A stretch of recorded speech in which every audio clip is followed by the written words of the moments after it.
We have a very simple agenda today. Okay, call to order. If anyone is recording this, we are recording this. Parking Traffic Commission is recording this. Any other persons present are doing so, you must notify the chairperson at this time. Right. Roll call of members. Sebastian Gutwein is here. Jean Wall is here. John Anhalt, thank you. And Jim Geisman. You say here, Jim. Here. All right. So public comment, no public comment. Great. Approval of minutes from 9/24. Not ready yet. Not ready yet. Okay. Yeah. Great. But wait. I'm taking minutes now. Great. Thanks, Jim. So we have one thing on the agenda. Continue discussion of parking study recommendations, finalization of list of recommendations to be implemented for January 1st, 2025. Great. So let's start with that. Why January the 1st? I think it's just easy for people to conceptualize, like it's the new year. Here's the new changes. But you'll do things like put the no parking signs. Yeah, we'll be doing stuff in advance of January 1st to get ready for it. And some of like the more simple things could be done, switched over beforehand. But by January 1st, whatever you've come up with, ideally, will be implemented. Yeah. So the recommendations are going to be consolidated and then presented to the mayor on January 1st or thereabouts? No, I basically, next time my director, Amy, meets with the mayor, which could be next week or the week after, she'd discuss the list with the mayor then. And then as long as the mayor is in agreement with them, then I'd immediately begin work on what needs to be done to implement them. So the idea is maybe, if we're doing a permit changes, right, Jim, we would have those in place so that that could roll over on January 1st and have a change. That's also Pricing changes, things like that. Yeah, because for the permits are for a year, and so they are effective January 1st. So if you make any changes, we should let people know, like, here's the changes. So like if you're going to buy a permit or make your decision to buy a permit, here's how it's different, so they can make an informed decision. But what about the rest of the stuff? Pricing changes and things like that? Yep. I think those would also, I think if there are substantial changes like that, then it makes sense to do them as a package at once, right, if possible. I imagine other small changes like Gina was talking about, like putting up a sign here or there, which I don't think we're actually doing, unless we're like. We're specifically talking about the parking study, right? So like the Pleasant Street folks that were here last month, that's what you're talking about, like as a separate. Prospect Street. Yeah. Thank you. Sorry. Start with P, I suppose. But he said he would do those as soon as the mayor As soon as the mayor says, okay, you'll do them. Yeah, so the DPW is going to be very intimately involved with all of this, obviously creating new signs, taking down signs. So those kind of things that were discussed at the last meeting about Prospect Street, we kind of lumped that in with this, as well as some new signage for the garage. Okay. All right. So this list of recommendations, we just need to review those? I think at this point, you can continue to add to it and then review it one last time before doing a final vote that this is the final list to recommend to the mayor. Yeah, so I think these are recommendations that we had done in previous meetings, Jim. Yeah. But there's a number of recommendations that they did in the study that we haven't gotten to yet. Okay. Okay. One of the things I was wondering about in that recommendation list that you just showed previously, those aren't really recommendations as much as they're topic areas. Remove time limits. Okay, when? Under what circumstances? Remove permit-only spaces. So the time limits would be there'd be no specific, like right now, if you want to park in the Ames Street lot, you can only park there for 4 hours at a time. That would make it so you could just park there all day, 8 a.m. to 5 p.m. And it would be the same case for all the city parking lots. So basically making them all how the Chapman Davis lot is right now, over behind the former Wilson's building. You can park there all day. So that was one of the specific recommendations from Stantec. Why don't we start by just going over this as quickly as possible? Yep. So that we all are on the same page here. So the first one we recommended was converting the Pleasant Street lot, the public side of that lot, from permit to free. Then we decided to remove time limits on parking lots. So rather than having a 4-hour limit on all public lots, they would become unlimited. All parking lots? All public parking lots. I Except think we for, actually- and I think there might be some areas that are like behind town hall here or Yeah, designated. I think City Hall, you had said you wanted to keep the 4 hours, and that was like, it's like 6 to 8 spaces that applies to. So remove time limits on all parking lots.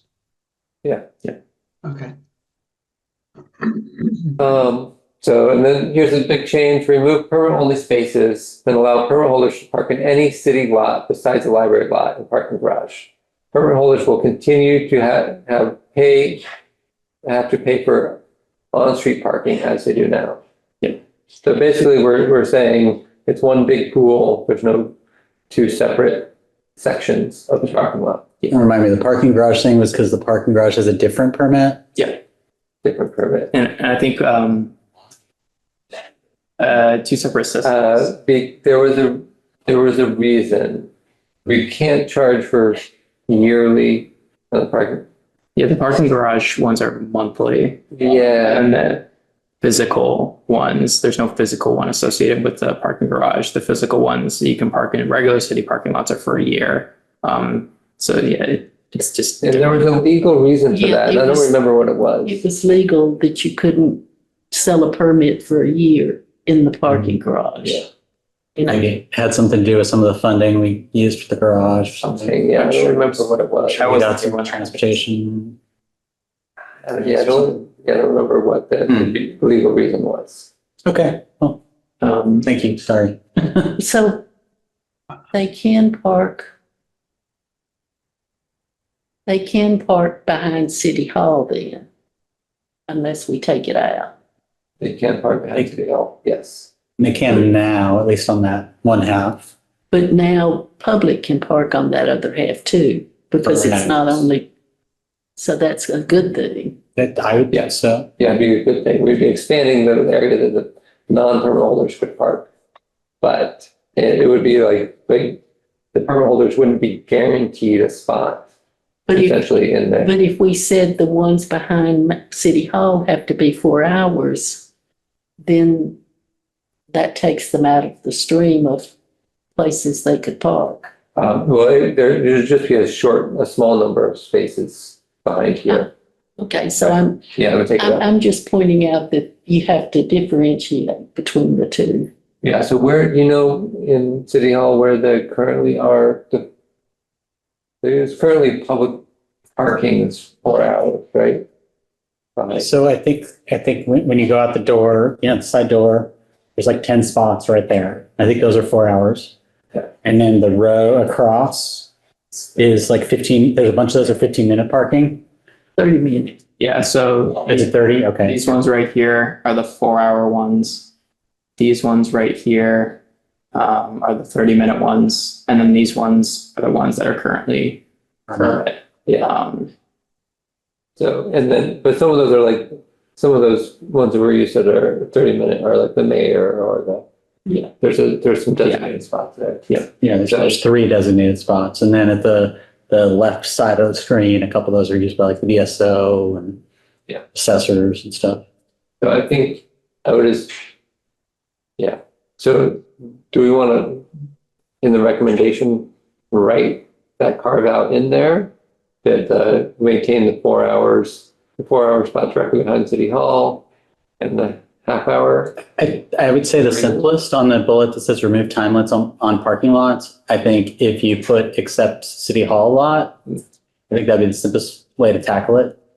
Because if you leave all the existing time limits in that lot, but you remove the permit parking only signs, I think that gets to the objective we're talking about. That sounds great. Yeah, I have a general question about presenting recommendations. Should we have a statement in a recommendation that says basically because, in other words, addresses the issue of why? I don't think so. Well, there's a 64-page document that answers a lot of the whys. Okay, well then let's reference the pages. Christian does have them on the other document. Yeah, I have it this way. So if I need to, or if my boss Amy needs to, we can definitely refer to the section. All right. All right, I'll pass. Change Mile Street lot from 50 to 25 cents.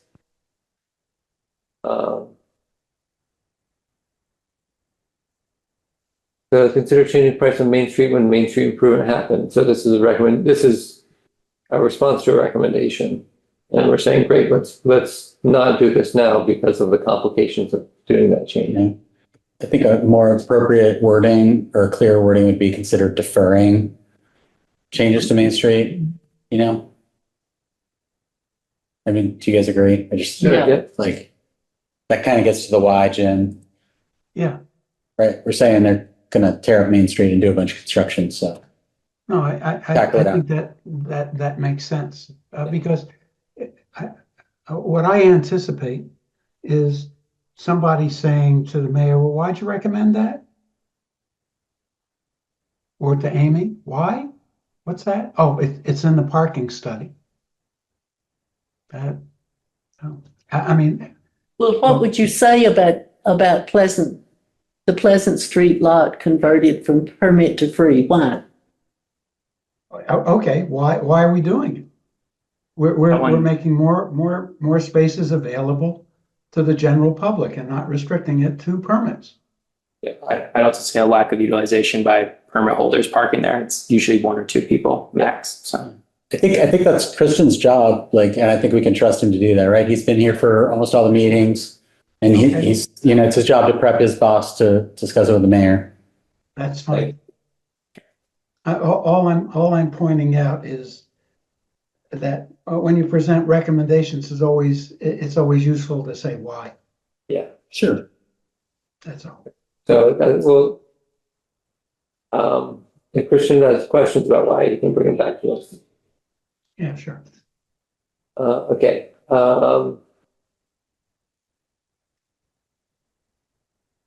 Altering paid parking hours to later in the day. So there was a recommendation about changing the paying hours to later in the day. And so our response was, it's not necessary at this time, but should we revisit it on substantial changes to Main Street? So once again, we're deferring to the street changes. yeah, just as a point of like clarity, I think when I'm sending these to the mayor and to Amy, I'll like take these ones that are like anti-recommendations and kind of separate them out. And then so it's more immediately obvious what they are. Yeah. Mhm. Okay, increase parking enforcement employees from 0.5 FTE to 1 FTE during next budget cycle. I think it should be to 2. Yeah, so we could say at If we're least. playing around with this, Sure. we need money. We do. I mean, will it pay for itself? Yes. They used to make a huge amount of money from parking in the beginning days, right? I mean, from Yeah. room tickets, yes. Yeah. They definitely paid for themselves, Tickets. but, Is that what Bill Wilson's was there? And I mean, like, I wasn't around for that period, but like, I'm not sure how much downtown's changed. We could also split it and say 1.5 because we're really talking about one person per 0.5. Yeah. Yeah. What, one person per what? We're talking about, so the current, Fran is a 0.5 Yeah, full-time equivalent. So when we talk about to 1.0, we're talking about 2. When we talk about 2.0, we're talking about 4 parking enforcement officers. Okay, to halftime. Yeah, I mean, we're talking about halftime people. yeah. Yeah. See, when he started, there were 5. So, was it 5? I had 3 in my Yeah. head. Okay. So, yeah, we could say from 1 to, we could recommend at least 1 up to 2 FTE. Well, don't limit, I mean, I'm just saying, don't limit it. Let the mayor decide if she wants to have money from parking tickets. Yeah. We're increasing it to $15. You don't agree? I don't disagree. I just I guess I'm gun shy about the public, and so, it was 5. The previous administration let it go down to, through attrition is the history that I got from Fran, through attrition down to 1 officer. And so now people are used to 1 officer. So we talked to him about randomizing. I have seen him out a little bit different hours, which is goodness. So then if we multiply by 4, that might, so, another version that could be increased by, 1 person or a 0.5 FTE per year until it reaches, up to 5 people. Or how about put increased parking enforcement employees from 0.5 during next budget cycle and don't put a number? Yeah. I mean, I see what you're saying. Just saying Well- increase it. How much is Fran generating? Where I'm going with this is if we want to increase the number of people, there's a presumption that they'll pay for themselves, or right. they'll be very helpful in that regard. And I don't have any idea of how many dollars in parking fees are generated on a per FTE basis. I'm looking for the notes from when Fran talked to us. If I wrote them down. I have run that analysis before, and they do pay for themselves, And absolutely. if you're looking at the parking space, it costs 50 cents and you're charging $15 for that parking space, that's quite an increase in revenue. Yeah. But we should remember that the primary purpose of this is to prevent things such as what on Prospect Street they were complaining about, right? If we had a complaint come in like that and there was availability for someone to go out there and write a ticket and check it out, right? That would make a big difference. Yeah. Right, which there currently isn't, because half the time there's not even anyone around to do that, right? Yeah. So we want to make sure that at least there's at least 2, I think we should say to at least 1 FTE. Yeah. But if we just said, we said at least 1 Right. FTE, that would, I think And that's good. that's, yeah. Yeah. Because I don't want to limit them and if they that's, sit there and and that's say, not limiting it, right? yeah. Yeah, you could even add the note there that there was 2.5 FTE in 2019, 2018. Is that about the right time frame? I don't remember what, yeah. But Christian, you got that. Yeah, I can, I'll put it in. You can play with it and I'll add, last time there were, So when I started, there was 1 parking enforcement officer. Forget her name. Do you remember her name? Susan, Susan, Mhm. I think so. and she was dynamite. dynamite. She was great. She was out there, and she was able to hold it. All right. Okay, randomized parking for some employee hours. That seems great. So yeah, we could say randomize.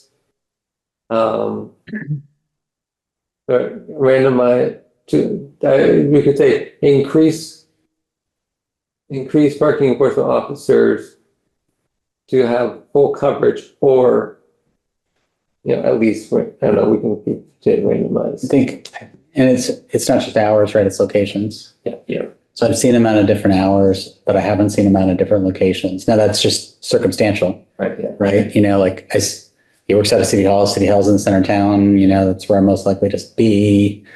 Right. Well, how about take out the friend will already be doing this and put, randomize it to cover all locations during the day. Yeah. I think kind of the bootleg way of seeing if you're getting out to random locations is seeing if there are any tickets written out Yeah. out of the corners. Yeah. Yeah, that'd be interesting. Or are they all in front of the smoke shop?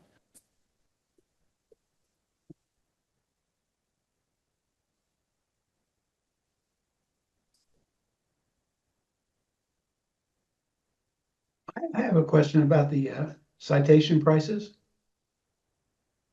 When Yeah, I see citation, I think citation.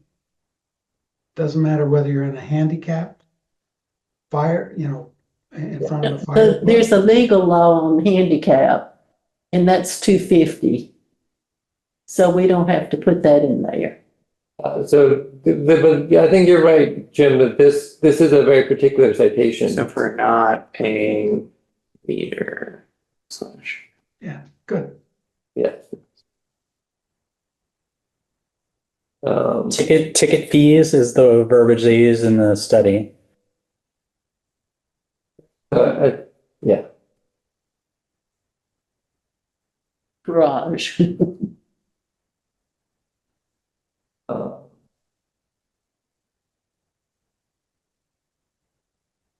Okay. So it seems like, so Hope Street, accordance with parking study, from a parking utilization perspective, returning Hope Street parking to parking is unnecessary. The current condition of lots would require excessive expenditure. Man, it is awful looking, Oh, yeah. because I drove by there Yeah. to go and look at Prospect Street. Oh, you looked at the condition. Yeah. And they are still parking, right at the edges of the street. Yeah. Okay. So, and then this next one, number 8, is about transitioning from the kiosks. Right. Which says, assuming level of cost, pay-by-play is preferred system for kiosks and should integrate with the city's parking app and enforcement. Great. So those are all of our current recommendations. Do we want to look at? I'm sorry, why do you need to assume level costs? What this? I think that we're just saying that, if pay-by-play is 4 times as expensive, that might not be the That's choice still. best choice. Yeah. We don't have the price information on the different kiosk vendors at this time. So we're just talking like this is the preferred style, assuming the costs are the same. But if it's only like Okay, 10% more, we put out an RFP, that'd be for the pay by play. So Yeah, we don't have to deal with the procurement piece. I think we just have to give the recommendation of what style would work best for parking. Yeah, I guess I'm assuming level costs is just strange wording to me. I Right, so mean, maybe we don't need that, just say without that, yeah, pay by plate is the, we should, For style? we should implement pay by plate, assuming that the costs are not prohibitive. just put it like that. that works. Or if the costs are not prohibitive. But we're gonna say preferred system, It's preferred, is so preferred, yeah. Yeah. That makes sense. Okay, what are other ones here? So, yeah, so these ones you've all pretty much covered either by either deferring or doing them. Yep, I believe. yep. Yep. We said enforcement time would be from 10 to 6 or 5, didn't we? No, you said you won't be doing that at all. You won't be changing it. Oh, okay. And this is enforcement time, that's an enforcement time, but really it should be, pay time. Yeah, what do you call it before? Altering paid parking hours, that's what you called it before. Right, but that's But we- technically saying something different. But we need to say what time they can quit paying the meter. I mean, but it just stay as it is now, which is 8 to 5. Unless Is that you, on all of the meters now? it should be. It's been that way for, I know, but I thought for a they changed long, it to 9, but yeah. okay, But so we're gonna leave them the way they are now. yeah, okay. Okay, increased permit costs and payment options.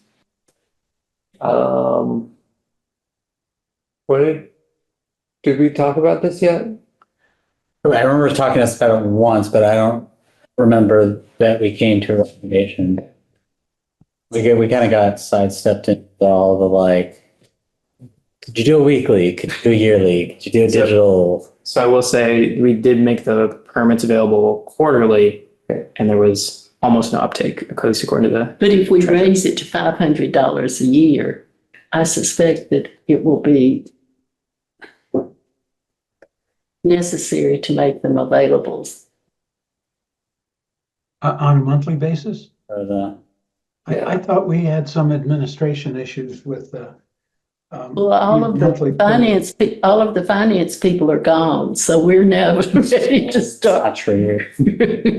We have replacements. I'm not in saying, many- I'm saying from before the issue, Oh, yes. Which There's Kel- there's definitely Kel- different people running finance. which Kelly said, no, we can't do Gotcha. it. Yeah, so right now the permits are 350. Yeah, so I just found the page with the comps, the comparison cities in the study. And they're saying, well, Northampton's 540. Well, I mean, I don't think Northampton's a good comp for us. No, No, neither is Keene. Pittsfield, Keene, and Brattleboro are all sliding scales depending on the lot and how close it is to downtown. It's ironic because they also suggested simplifying our parking map and structure, that's kind of, right. not complimentary. But Pittsfield was 300 to 840, Keene's 700 to 1400, and Brattleboro is 220 to 800. How about instead of 500, we made it 400? And then if the outcry is, is it 380 now is what you said? 350. 350. Well, and I think, I mean, there is some balance there that's happening where you're increasing the lots and spaces where people can park with a permit with one of your other recommendations. So So you're saying, increasing it to 400 at the same time, here's some a little bit of value because there's more value out of it. So if you wanted to go that way, it's But it's also making it, more competitive. less likely for them to, more competitive for a spot. Yep. They're So- competing with the public for a spot. So that may be a reason to keep it the same. Yeah. It doesn't seem, according to the study here, we haven't been really selling that many. oh, we're not selling out? No, and we wouldn't, we wouldn't have a limit now. In the past, we had a limit. I mean, there's a soft limit, and we reach it. I We think do. there should be a soft limit. Yeah, because Kelly because she had some limit and she asked, can I increase it? Oh. Because we had more demand. And I said, Oh, really? Yeah. So I'm looking here at the draft. And it shows like 2019, there was 540 permits. And then in 2022, there were 126 regular permits and 90 parking garage permits. I believe the number that's out there right now is 235. And so it was a lower number than that until me and Kelly discussed it. Okay. So, I was just thinking like, we're not doing anything to Main Street really. when Main Street construction starts, right, there's going to be, I'd say, more demand on the lots. Yeah. So those will become more valuable. I think we've got plenty of spaces to absorb all that, but it's interesting. I think with the big change with how the permits are going to work, also changing how much they cost might be a lot at once for downtown employees. So that is something you want to consider. Maybe do the big change with how they work now, and then next year see how it went. And if it has to go back to how it was, or we keep it, or change it to something else at that point. And are the library people paying for permits? Or are they getting to park free because, The library employees? no, the library employees, yes. Staff? Yeah, all city employees are issued a parking permit for free. Oh, okay. Didn't know that. Well, maybe not all employees that need one are issued free if they're working downtown. But it was, previously it was that they didn't need to park it in the Chapman data slot. That was my understanding, because there was complaints about that. I don't think that would necessarily, I don't know if that would be the case now.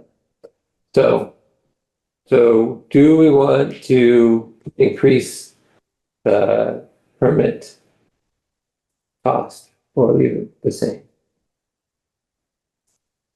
What was the impact on demand as the prices went up?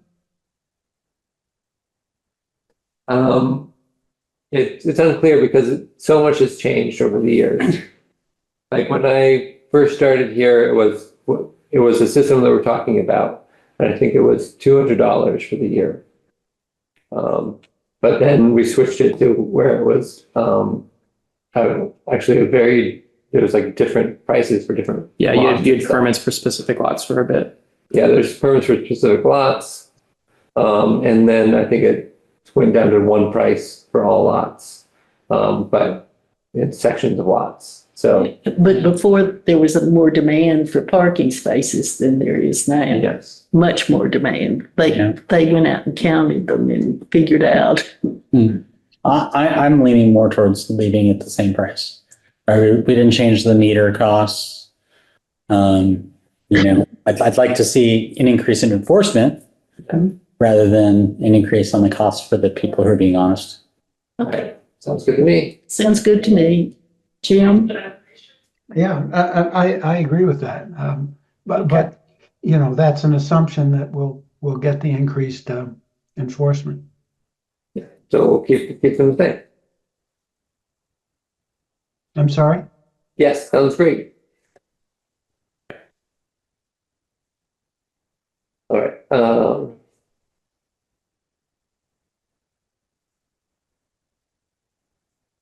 So we decided that monthly permits would not work with our system, correct? Yeah, no, it doesn't work with the system, and it's also not really something that people would uptake. For the most part, it's employers or employees of downtown businesses that are going to be here all year, and they pay for their year. And if they do want to do it monthly, technically they can pay for the however much upfront and then get refunded the amount. So if someone really was here for a month, they can do it. They just have to have the cash on hand. Right. So it's the cash on hand thing. Great. Isn't it a logistical nightmare?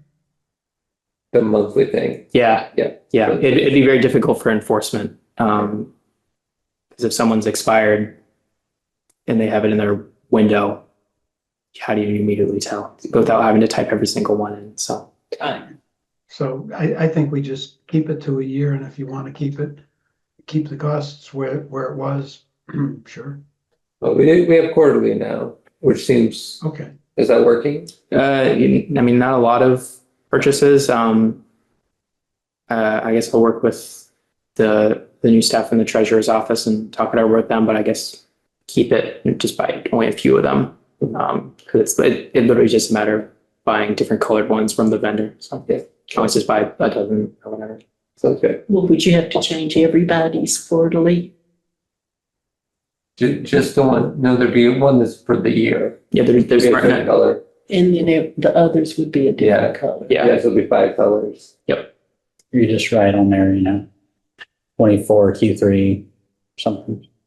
Yeah. So it seems like there's a system that works for that. So that's fairly easy versus having to 13, Yeah. right? Yes, that was the Each conversation. quarter, with each quarter.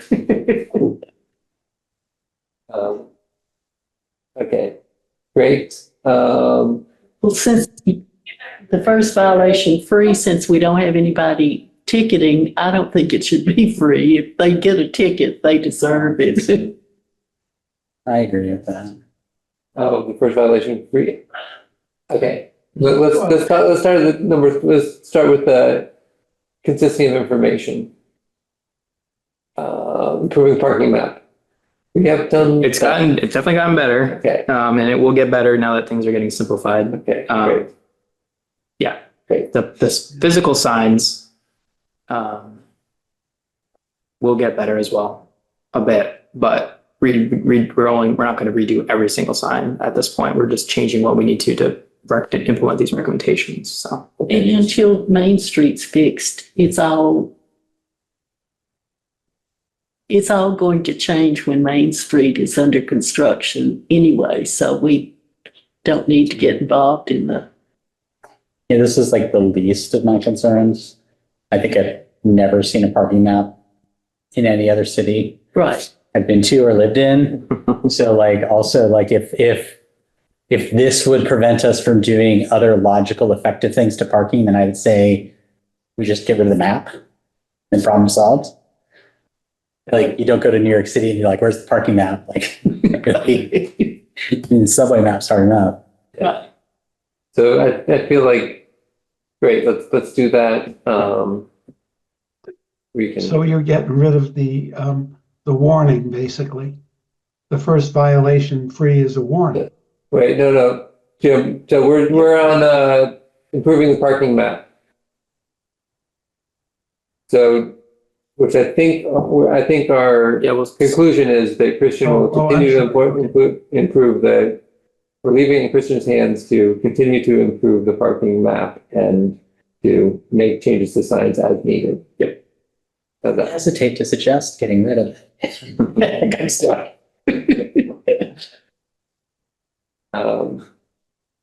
Okay. So then ticket fees, we did that. First violation free, parking information and map provided.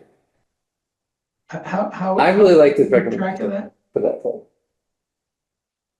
How are we going to keep track of that so that Fran doesn't continually? I think the tablet keeps track of it, I think, by plate. he's actually, I believe in some cases doing it now, where he's issuing a warning depending on the location and the exact infraction. Or going to the person and telling them if you meter. Yeah.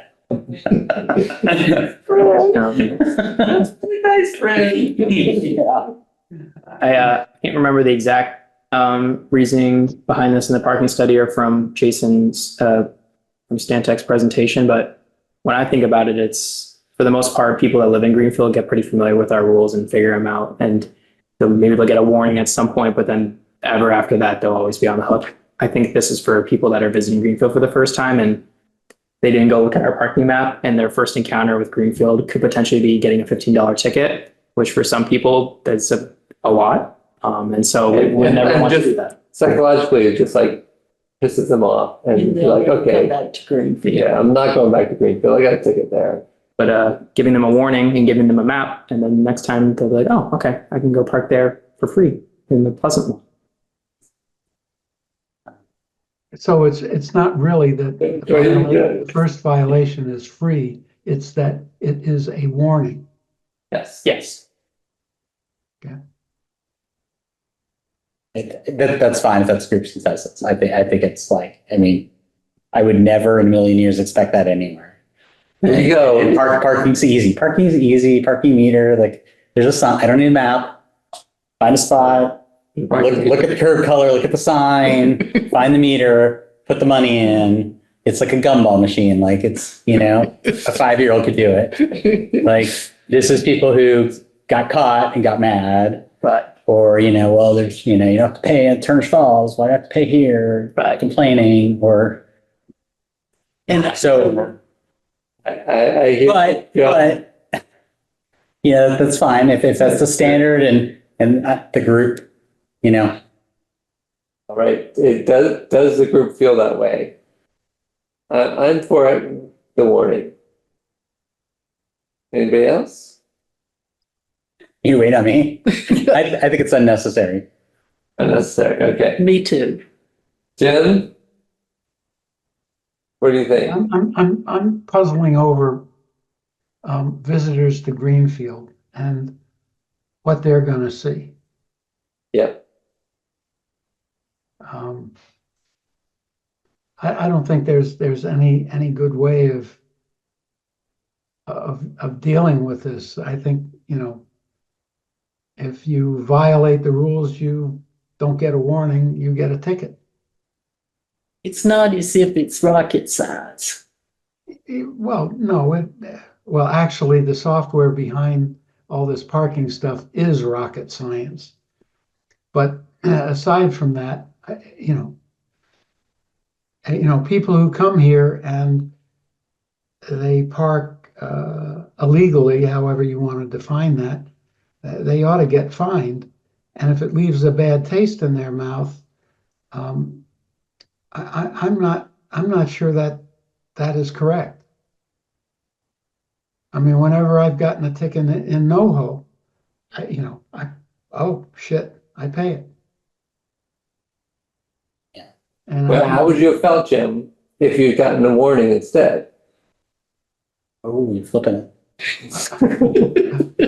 I would have been grateful, Yes. but that's Okay. not the issue. The issue is I would have paid it. Right. So for Greenfield, is the benefit to Greenfield you being grateful and be like, oh, Greenfield, I got a ticket, I parked illegally there and I would have gotten a ticket and they gave me a warning. Hey, Greenfield's a nice place. Versus, is that worth $15 to us? That making that exchange. Right? You're assuming positive word of mouth from a parking violation, and I think that's a bit of a stretch. That's fair. I have seen negative word of mouth from a parking violation, I will tell you that. Well, yeah, of course, but And I'll go along with you, but I think you violate, you get a violation. so I think I am outvoted here, so we will not do the warning. Yes. Or we'll recommend. Yeah, it is. You don't have to give out maps. I mean, I do agree that people who get tickets ought to get a map, There we go. you know. Give them a ticket and a map. They're in a parking spot. They just didn't pay for it. It's not, I mean, like if they were parked on Court Square, like on the lawn. You get a map with your ticket. I want to make it legal for motorcycles to park in between cars and not have to pay the meter if there's enough room. But then the car's gonna run into your motorcycle. Yeah, You'll get doors, mad. You know doors, like, something? You're absolutely right. And anybody who rides a motorcycle and puts it between cars thinks about that. Because, it's very easy to block in a car and really piss somebody off. Yeah, that would All really they make have to me. do is nudge your bike and 1,000 pounds of metal hits the dirt. Anyhow, sorry. This is one I've thought about. There are already a number of them on Main Street, but kind of like 15-minute parking spaces. Whether or not this group wants them to increase or decrease or stay the same is a worthwhile thing to discuss. I think definitely not decrease. I think it's a great, the kind of at least one a block is a great thing. I'd be for. I would increasing. say that if people asked for one for their, like a restaurant, that we should discuss one on the block. I think there's already one every block, right? So like, I go pick up Posada. And if there's not one on that side of the street, the one on, like last time I did there was one right in front of the smoke shop. It's 15 minutes and I parked there and I walked down to the crosswalk. The mid-block crossers in front of the co-op. Walked down and around, got my food. But Easy peasy. Yeah, so yeah, I believe that is the case. I- There's one block, but yes, I would say maintain and consider increasing if warranted. Yeah. I would say ensure. I don't think it should be like there's a number of restaurants in that kind of block now. So maybe that's a good place for one. Mhm. But like if it's because a specific business asked for them, because then every business is going to want a 15-minute in front of there. Of course, but I mean, I'm just thinking. yeah, Yeah, one per block. What happens if somebody violates the 15-minute limit? we don't have anybody here Well, to, you know. They don't get a warning. No, I'm bringing that up because, Yeah, you know, there may be laws in the state about handicap parking and parking in front of a fire plug. But the 15-minute parking has a very specific reason to be. And if somebody hogs that space, I mean, look, if Fran is doing his routes and he sees somebody's in a 15-minute space and he comes back an hour later and the person's still there, I think you whack him. I think he does do it. He doesn't whack them, but he issues them a ticket. if you get a ticket, the question is that a normal violation or is that a larger fine? That's my point. I think the same amount for Central City. And we didn't ask Fran how he does that, but like most places that, chocolate tires. It's like, that prevents somebody from moving and coming back. And it's like, well, actually it was 15 minutes and I was gone. And then I came back. Well, if you chalk it at 12 o'clock and the chalk mark's still at 12 o'clock. Yeah, but I think that's how they do it in most places. John, I mean, most of the time, people are not going to say, they're more likely to say, I got to feed the meter than I got to go down and move my car from a 15-minute space so that I can come back to that 15-minute space. I mean, There are those people. There's those people who. I know there are people like that, but do you gear Okay, everything? I'm around them? looking here. Yeah, So meter violation is $10 right. currently. The second meter violation same day is $25. So it could be that you'd be like, they're parking there for 15 minutes. I caught them for 15 minutes. He comes back in another 15 minutes. He can give him a $25 ticket, right? Or he comes back an hour later, whatever it is. Yeah, you're right. Mm. Okay. As Interesting. long as there's some provision for penalizing the scofflaws.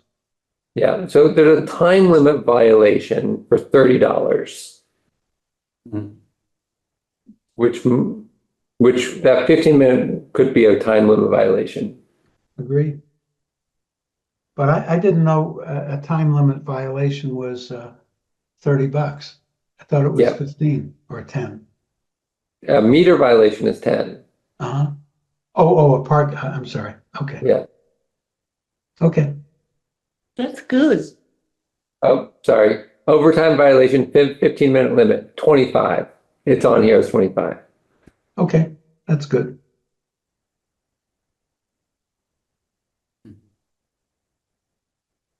Okay. A lot of the rest of these you guys could recommend, but they most likely go through other boards and committees. A lot of these are zoning and other changes. I don't see any reason to worry about zoning. That has nothing to do with us. And like the partner with underutilized lots and things like that, is that something, I mean, that's something we could recommend. We might not have Yeah, I mean, we could recommend things to zoning too. Yeah. And some of the things in here were crazy, like medical. It's almost as if at some point somebody just didn't want medical to move downtown.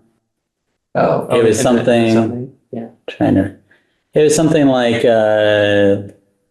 it's not the MUD CD, but some other standard, suggested one number and it was like 10 times. Something crazy.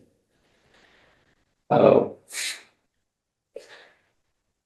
Yeah, I mean, so we did a study, I was part of a study with, at one point in Greenfield where we looked at all the different other towns and looked at we did recommendations. I don't know whether that was when Maureen politics here. But that was when parking was at a premium. Yeah. I mean, then we had a Because remember Lindsay used to go out and count your cars. Yeah, but this was zoning.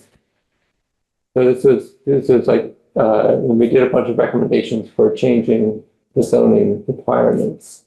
And but the downtown business area doesn't have any parking requirement for buildings. So it's different. It's excluded. I find that stuff really interesting. Yeah. And I totally may not have read it right or understood it right, but the way I read it was as if there's not a specific requirement, but that it did still have like by use requirements. And so and I found it. So in like the upfront material in the study, it does talk about it, but then it doesn't make a recommendation later. And so there's this table, and they compared greenfield requirements to the ITE trip generation manual, which is an industry best practice.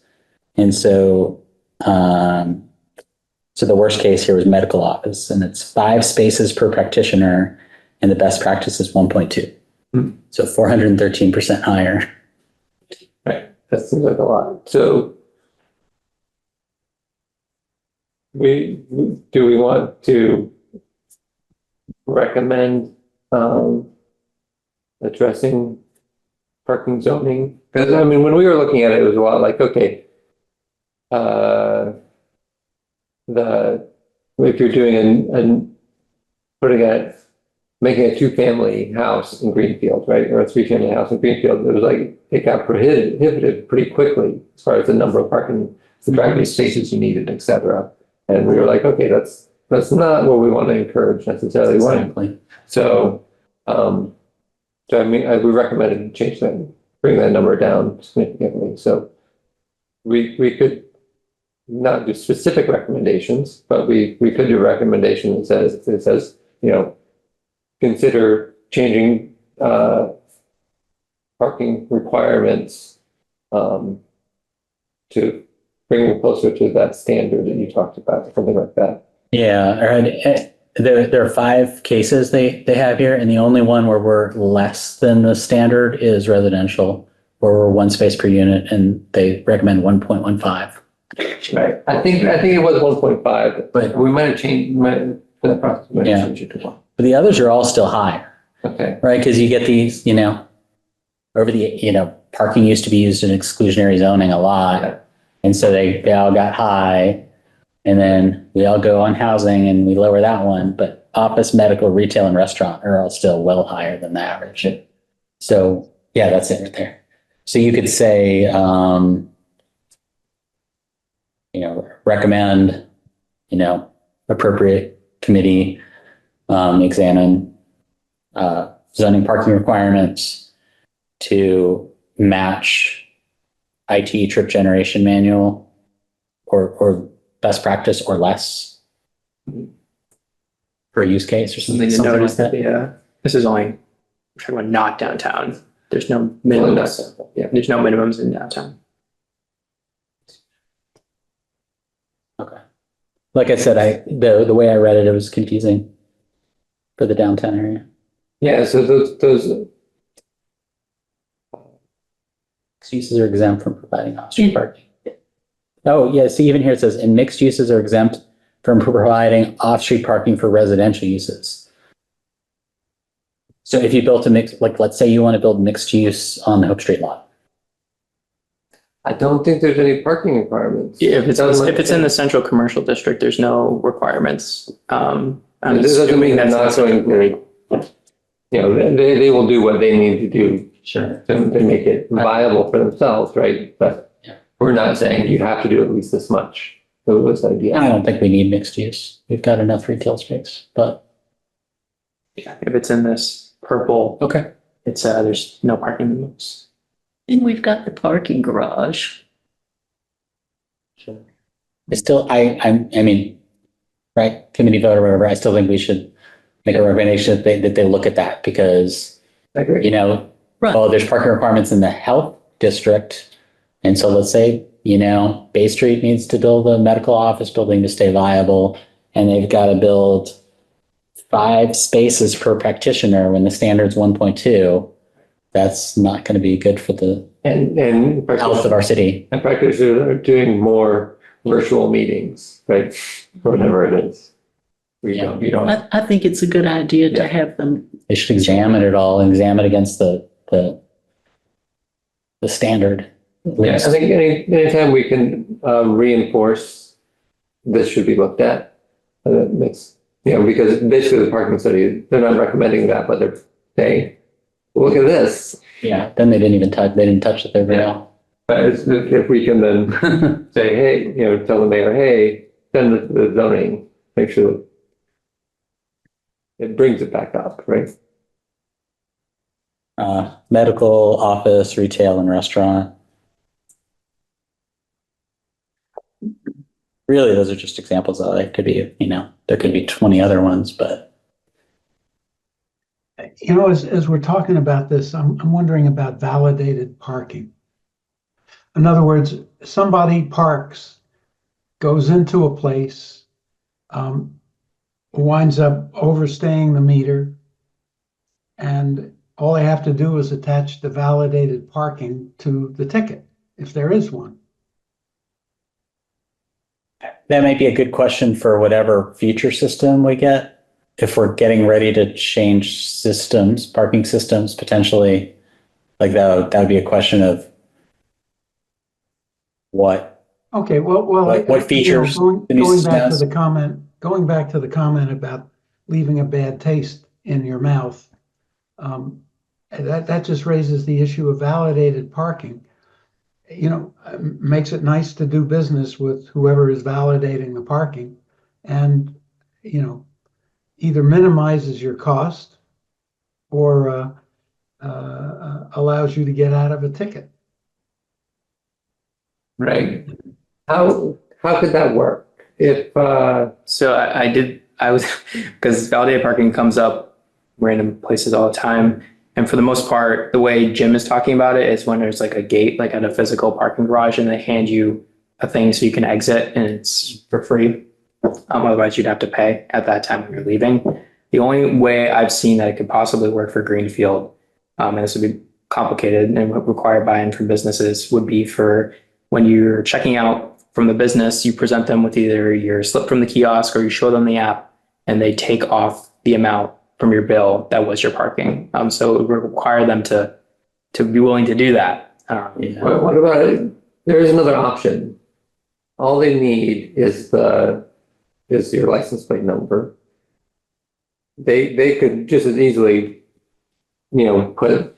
That's kind of what I envision, like whatever app we end up getting next. I don't think it's even worth looking at the current app if we're going to change, but I don't know if any of them have this feature where, you're whatever, Thai Blue Ginger, and you have an account and Yeah. Here's my license plate number. Hey, here, could you validate? And they go in and pay your 75 cents. Actually, But like, I mean, I don't run a small business here. I think it's a red herring that, people aren't eating lunch in Greenfield because they've got to pay for parking. well, it's not. I don't think it's like the 75 cents. If anything, it's like I'm confused. I need the app. Well, that's not working for me. Do I have any change? Right? Like, I think there's like how many like sharp edges are they hitting Sure. as they're doing it? Right? Well, I'm persuaded that validated parking just isn't going to work right now. Well, I don't think it would be that difficult for if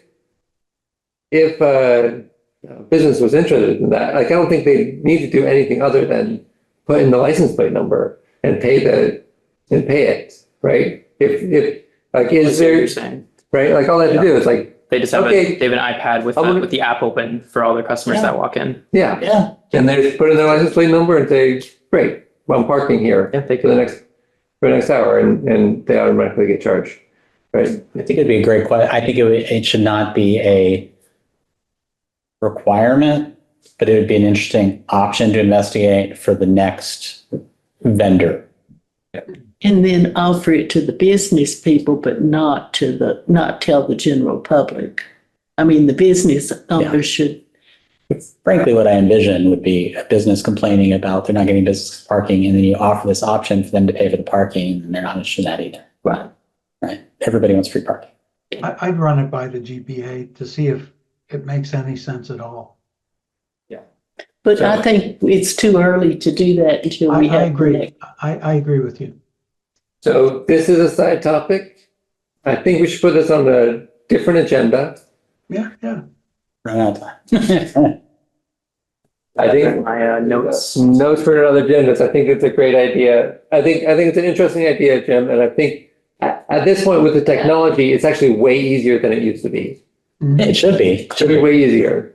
I could totally see a vendor having an option where you could have a business account and it could refund. Yeah. Because like I wouldn't want to like park and then walk down to the restaurant and hope I don't get it in those 5 minutes or whatever. But Yeah, or just like I'm going to a doctor's office. They're like, hey, you're going to be parking.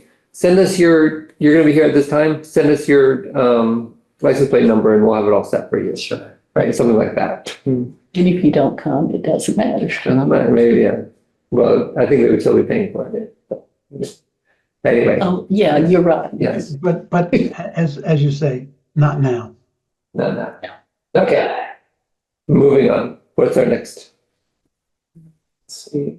That was, I think we skipped over some of the zoning section. yeah, there's a zone. Sorry. So shared parking districts are interesting and complex thing. Yeah, what was it? I saw that. So like, let's say, for example, like the easy way to do it would be to say like the central commercial zone constitutes a shared parking district and all the parking revenue created in that district could go towards a common good. And so, you know, you would like, if you did that, you would probably want to include the garage debt service as part of that. But then, you know, the revenue, instead of going to general fund, could go to a parking fund, and then that could go towards, you know, the December fee holiday, or it could go towards a second garage if, you know, Or having, if we need that when we get northern tier is or having easier. someone take care of plants on Main Street. Or cleaning the garage. I think this is something different than that though, because that's a parking benefit district, and I was Oh, I'm surprised that they did not recommend that. This is sharing the spaces amongst Yeah, business. so what is it? A shared parking district incentivizes lot owners to share underutilized capacity in return for revenue or in-kind services, such as maintenance, striping, upgrades, etc. So let's say like it would be making a deal with Rite Aid, and then all the Rite Aid spots become, or the Mohawk Mall spots, or Well, it- massive amounts of parking around that medical building by the library. Now I know why. Would all come under our metering, right? But then, Or CVS would then let Tito's have parking, right? Oh, are they complaining Where about you get your that? Cheetos? It says no parking except for CVS. Oh, oops. So, okay, so, well, I mean, Don't. what's our recommendation around this? I think, great, that sounds, if that would be possible, that sounds complicated to me. But if that'd be possible, that'd be wonderful. I do love, Greenfield Savings Bank. I'm going to the Pints. I love that they have that sign that says after banking hours, you're welcome to park here. Yeah, Right? it's I very think nice. that's really nice. that's kind of what this is. That's what they're saying. That's what this is, yeah. Yeah, that's what they're saying. And I think that's a really great thing. We're not, the city isn't compensating for them. And, the Pine isn't compensating them in any way. Yeah. People probably feel good about the bank. They're not like, oh God, those people. They're like, okay, this is a good thing. Was there any kind of MOU or liability waiver or something that had to be? For that, Yeah. I don't think the city had anything to do with it. There's just goodwill. But You're talking about people that own private lots or yes, sharing that with adjacent folks. basically making them available to the public on areas that are underutilized. available to the public in some way. And then, and the idea would be that, and then there'd be some agreement to then have the city do this. We did that, this is the way it was in the Legion lot. I don't know if you remember that the east side of the Legion lot is privately owned. And we used to maintain it in a kind of exchange for having public parking. You know, I mean, sharing parking amongst a group of businesses has some impact on the assessors. Because I can see the person that owns the lot saying, hey, you know, I'm not using it. I'm letting other people use it. You got to give me a break. And that is a real problem. You would potentially funnel a piece of the revenue towards them. So you'd have to outline now that probably in a letter of agreement, like there would have to be paperwork. But Jim, you're saying that it could just be a tax break. Yeah, I mean that. I'm saying it. Somebody who shares their lot with other people would probably say, "Look, on a full-time basis, I don't have my lot all the time. I can't. So why should I pay my full assessment on that part of the property that is shared?" Yeah. Sure. It's an optional thing, so they could always just say, no, I don't want to do that. But to somebody who wants to be a good neighbor, what do they get in return? Other than, oh, I feel good and the business around me isn't going to piss me off. Well, that's what they're saying is that it would be in kind for some sort of in-kind services. Well, it would have to be documented in order to modify the assessed value. And I think that would just be, it would be unworkable. I mean, you know, if it were a matter of 3 or 4, okay. But, you know, I'm not sure how much of a load that would place on the assessing department. Well, so in the recommendation, do you have the recommendation there? You just set it up. Yeah, I think Which one? The recommendation for shared districts should be in there. I think it'll be helpful for you to see this, Jim. Okay. I have the PowerPoint here, the draft PowerPoint.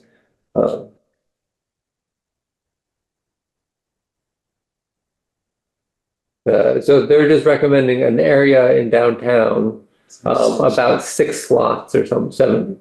Number 6. Yeah. 8 separate lots that they're thinking of doing. So there you go. Up a little bit. So you can see the map. So you can see. Who owns the space, the shared parking? Who owns that plot? In this case, it would be the business that would own the lot, right? Which business? Which business? Whichever business owns the lot. What do you mean? Okay, so a restaurant owns that lot. Yeah, say the restaurant owns that part of that parcel. Right. And Yeah. the offices are not on that parcel, neither is the housing on that parcel, but that parcel is not available 100% or, you know, to the owner of the parcel. And it seems to me they'd want some sort of a break. Yeah, no, that's exactly what, and that would be part, that could be part, but that break could be worth more. You know, if it, let's say, Jim, it was defined, what if there was a definition? You're offering, you're letting the public utilize this parking area that's underutilized currently. Therefore, you get this much of a tax break. So I think we're getting out of our skis here. I think if we were to recommend going forward on this recommendation, this would not be something that goes effect in January. This would be we should examine this further. Yeah. And realistically, you know, that something like this would have to go through assessors and legal and, you know, maybe public works, because some of the examples of in-kind is paving or revenue. And I'm not sure our system has granular enough data to be able to separate that out, or tax breaks, maybe it's case by case basis. I think you would document that in some sort of agreement and it would go through legal and We have precedent on this. There was a Legion lot, which was kind of a nightmare when people are trying to dig up what the actual agreement it was was. a handshake deal 50 years ago or whatever. Right, or maybe it wasn't a handshake, it's like all kinds of things. They sold the building and the parking lot. Yeah. And then the seller told the buyer that they would get it paved free by the city. And the city did pave it for free, Mm. but legally they should not have had to do Yeah. that. Yeah, so So, I mean, I don't think we need to spend any more time on this yeah. discussion. This is an example. If we say yes, it doesn't like mandate everybody and now it's on. It would be do we want to pursue this further in the future? Yeah. I think maybe just as like a very slight compromise and like an initial thing to do would be maybe to work with the business association to see if there's any other businesses that own lots, kind of like Greenfield Savings Bank, that are willing to just be completely on their own. You're not going to have any customers where another bank or another medical place is closes at 5 and let those spaces be open after hours. Yeah. That's like a good kind of compromise. So I think that's right. The issue is if during my business hours, my capacity is limited, then I'd want some compensation for that. But on the other hand, being a good neighbor, when your business is closed, I mean, it doesn't cost you anything. And it generates a certain amount of goodwill, I think. So, but we don't need to talk about this anymore, I don't think. I think be open to exploring it further. Yeah. The other side of zoning, right? So what they're saying here is you're talking about like the bank, they don't have a lot of business at the same time. So they shouldn't each have independent parking requirements levied on them when it could be shared. Mhm. And so that could be a piece of this kind of construct. yeah, which, I mean, just to be clear, there's no requirements in the downtown. Yeah. District, so it's like that, yeah, that's. So I typed that up. I don't know if you want that to be a recommendation or not. I think maybe we should expand it. I think we should say,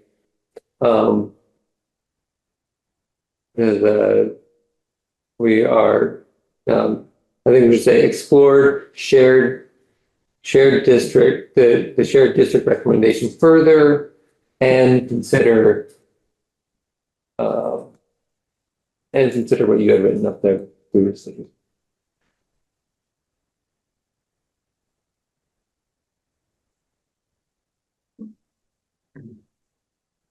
Yeah, but by the way, I'm not taking notes on the individual recommendations. Just the minutes are going to say, we discussed the recommendations, see attached. I think that makes a lot of sense, Jim. Thank God. If they really want to know, they can come and watch the recording. What a great cop-out. Thank you. See video. All right.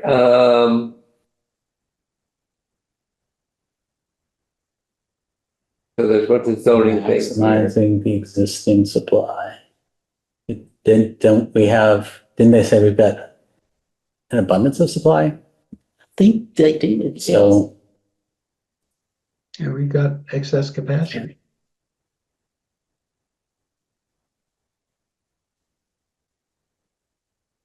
It says optimize existing supply, not maximize. I was at the top of the page. Oh, I see. Yeah. Sorry, I think that was the next one. I don't understand that, but.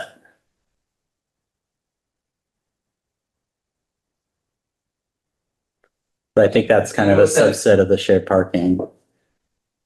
Mhm. Restrictions of management elements, you know what that means?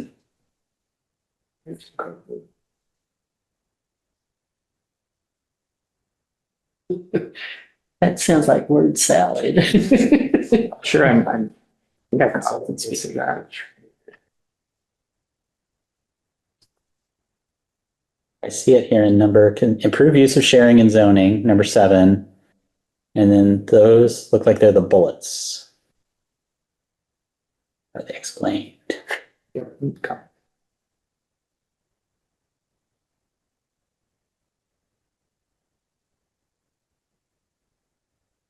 Build in flexibility for developers is best practice. Increase clarity in zoning ordinance.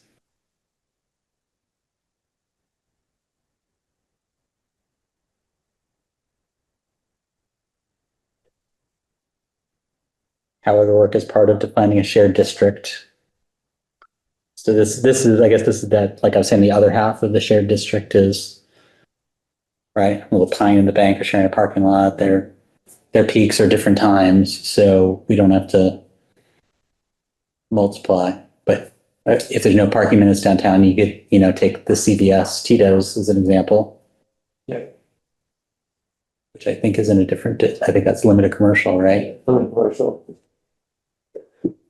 I just thought that was fascinating that CBS felt the need to put up that sign. Are they really full? all No, the I've time? never They're seen. not. There could be a liability or. How do they enforce it? They don't. They don't, but if you go to Tito's and you break your leg and you sue CVS, then they're gonna say, well, you weren't supposed to be parking there in the first place. Did you read the sign? Yeah, but CVS says it was posted. You did something you shouldn't do, not our problem. Exactly. Yeah, that's my supposition. All right. We've considered Hope Street Lodge. Yeah.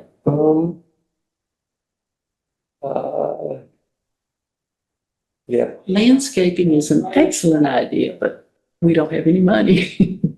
Well, and I think Main Street, right? I think, everything should kind of just be maintenance until the complete streets project, right? Any massive changes. I do think, actually, I was talking about that I was on this commission with somebody else, and they asked if we were going through the complete streets proposal. Did you guys look at that at all? Because there's a lot of parking implications in there. Some of the businesses we're talking about, there should be more handicap on Main Street because, if you park in a garage, you can walk up the hill or whatever. And the parallel versus angle versus Right. whatever. So maybe we should look at that. We looked at it a long time ago, but things have changed. I think we We should, looked at the street redesign. Yeah. But you were talking about the complete street. We looked at the plan. Yeah, because the plan has a lot of talk about, do we have is it 3-lane with the combined left turn? What kind of parking is it? What kind of walkways? You guys looked at all that before? So I just want to make sure we're talking about the same thing here. So Yeah. we looked at the proposed plan for the Main Street redesign, yes. which is that different than the complete streets? I think it's one and the same. Okay. That's what I think too. It's one in the same. Now, And, maybe 2029, or I don't know. and I think that they kind of dropped us as being part of the discussion during Roxanne's tenure. And maybe we should look at it again Yeah. as another thing on the agenda in the future. We're just advisory, so we can offer our unsolicited advice. Yeah. Is that something where you'd want like someone from the DPW to be here? For the Main Street redesign, we've been trying to, I feel like MJ was pulling us into that. She, But Roxanne dropped us out of yeah, it. okay. So we should try to get back on that. Yeah. I mean, I think that we should be part of it. To me, that comes to a lot of the sidewalks and all that other stuff. Right, and where the bike lane goes and. Yeah. So, back on topic. Okay, we've done it Looking at all. me for any particular reason, are you guys? No, we're looking at the notes up there. Yeah. Jim. You just it so happened to be just underneath the Oh, notes. thank God. Okay. So I was surveying the downtown businesses, doesn't seem like a bad idea. Here's an idea. Can we, when we announce these changes and announce in particular, the changes to the, permits, that's when a lot of people, when Lindsay would go out and be like, okay, or John Lund would be like, okay, what's going on? What do people need around this? So I think that, when we announce these potential changes or these changes, that would be a good time to solicit feedback around where employees are parking and needs. Yeah, I remember the example they used in the study was specifically around the car lot. It's a Chevrolet at Wells in Maine. They've got a service shop like back there, like towards Fort Square. Like they said, like around there was really busy. Like that was their example that they used.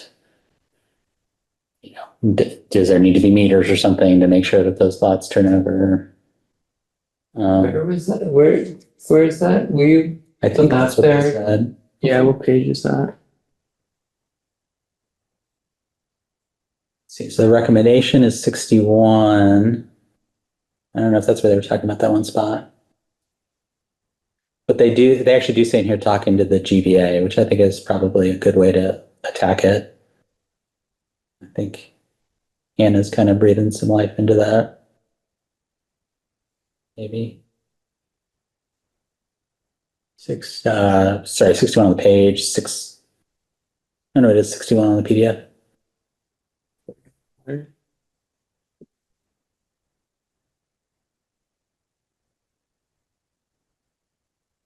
Well, we're getting rid of the permit signs, right? So, Permit on streets. Right? yeah. Yeah, so, Oh, yeah, we're not getting rid of those, so. we are? Wait, All these ones it's talking about, those were formerly residential parking permit, and some of them are still there, but some of them were removed because it was very unnecessary. So maybe it was up earlier in the front matter where there's a box around Wells and Fort Square. What page? You just scrolled off of it for their second. Oh. But I remember them talking about that specifically as an example. That yellow box on the left, Oh, I see. it's like Wells and Fort Square. Because there's like the Justice Center and shelter and the service center that all park on the street in there. I think is what they were saying. Anyways. oh, So I think they're saying you could get rid of more residential parking to allow the employees to park there. Is that their recommendation? right, well, That would go over well. yeah. Is Chevrolet moving? I thought they were. Maybe they're not. I thought they were building a place down. So I think the shelter is temporarily moving to One Arch Place. Oh, Chevrolet is. Why? Oh, Chevrolet. Oh. Oh, I haven't heard. Sorry, I misheard you. I thought you said I shelter. thought, I don't think they're okay, definitely staying on Main Street. I don't know.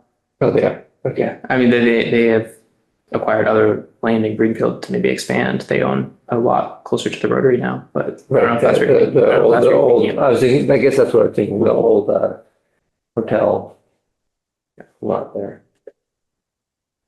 Yeah, but, okay, Oh, they park a lot of cars down there, they do. but I think they're just buying surplus and storing them there. A lot more cop cars last couple of months. Okay, Okay, was that the last one on the list of recommendations?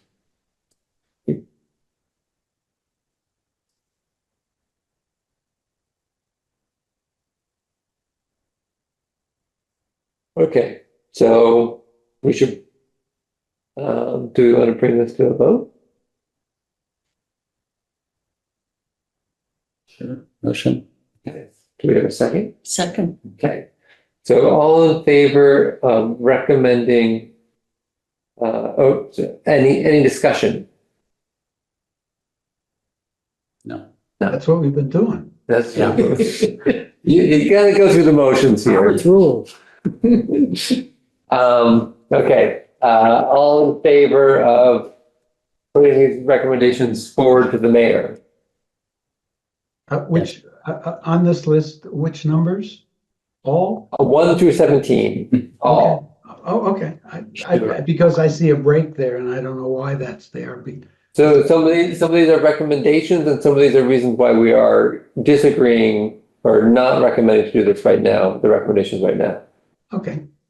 So 1 through 13 are recommendations to do, other things are recommendations not to do, basically. You add a header above 14 that says not recommended. Yes. Yeah. Make it easier. Okay, now I can vote for it. So, Jim, what is your vote on putting these forward to the mayor? And absolutely. Okay. John, what's your vote? Yes. Yes. Jean, yes, I'm yes. Great. So yeah, these will Unanimous. get forwarded over to the mayor and get her thoughts on them and which ones, hopefully all, will continue to get implemented. And then I'll partner with all the necessary parties to try and make them happen. Great. All right. Great. 7:29. Should we move to adjourn? And Kristen, you'll send me a copy of the recommendations I can include in the minutes, yeah? Sure. So should we look at next meeting? Meeting, yeah. Yes. Okay. Is this like Thanksgiving, Christmas?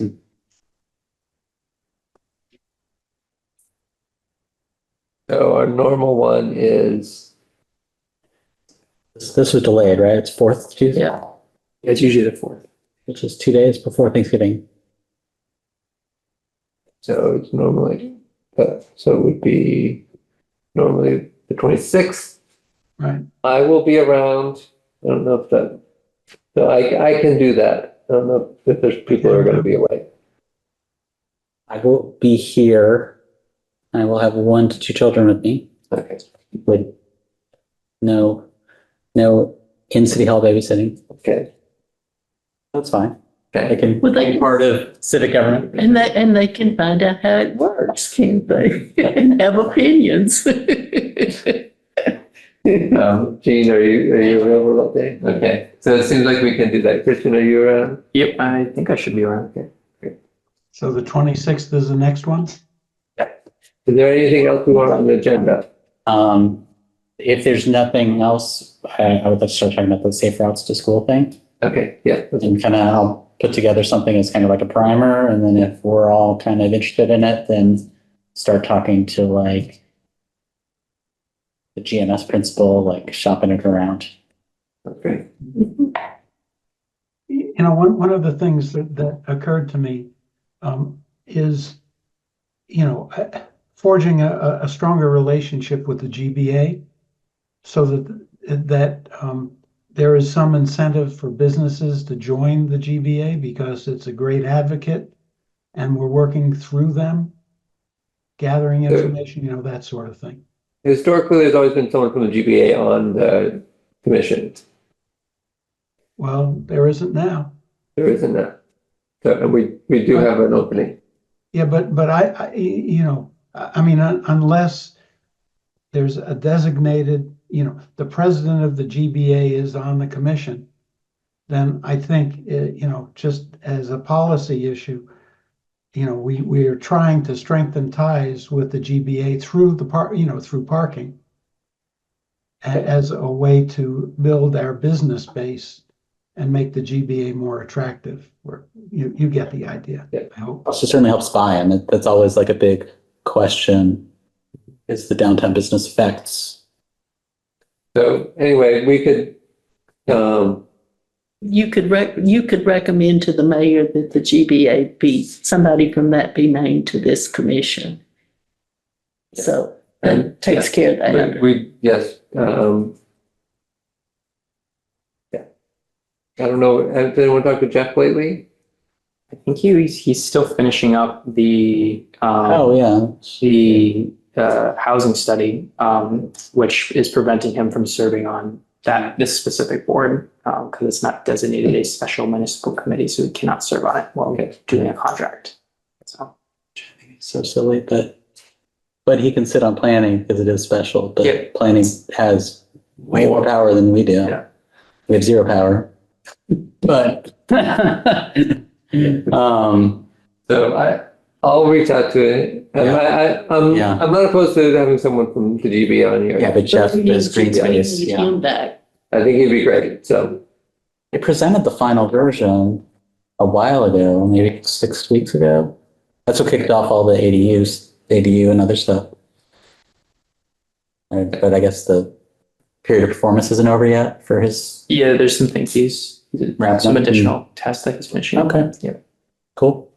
Interesting. So, but yeah. What would it take to, I mean, it does seem like that's onerous. Is that something that the city council could change or that we could advocate for to have that changed? You could, there's a large number of city committees that aren't designated special municipal committees. In fact, the last time it got voted on was in the 60s. Okay. So, and it's a very niche case where that occurs. For example, Jeff having a contract with the city, but so yeah, you guys can do whatever you like, of course. But so, I mean, it seems like that's kind of an onerous thing. You know, there's moments when I'm like, oh no, I can't apply for that. I can't apply for any work here in the city, right? For that same reason, right? You should call the State Ethics Commission to answer that one. Yeah. Well, no, the same as Jack, right? And I mean, it really depends on the situation. Yeah.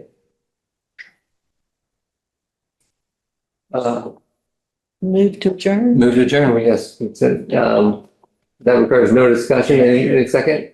Second. Okay. All in favor? Aye.